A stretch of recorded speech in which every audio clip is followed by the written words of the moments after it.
δώσουμε.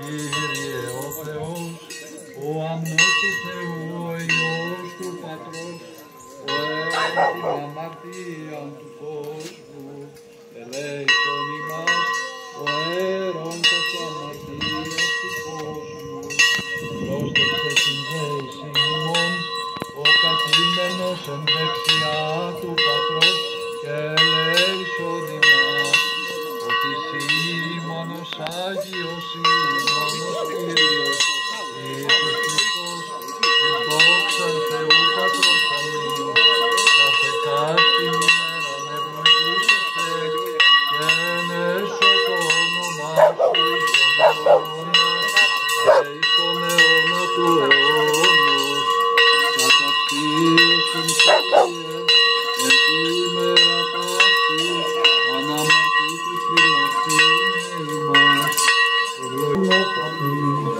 Γέννητο Κύριε το ελέος σου έφυγας, καθά ωφεληθήσαμεν έπεισε.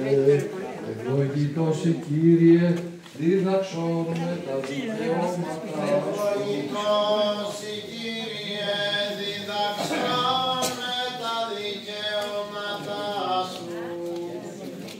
Ευλογητός η Κύριε, δίδαξον με τα δικαιώματά σου. Κύριε, καταφυγή εγεννήθε, ίασε την ψυχή μου, ότι υπαρχώς. Κύριε βρούς. Σε κατέφυγον, διδαξόν με του πίν το δέλημά σου, ότι εσύ ο Θεός μου.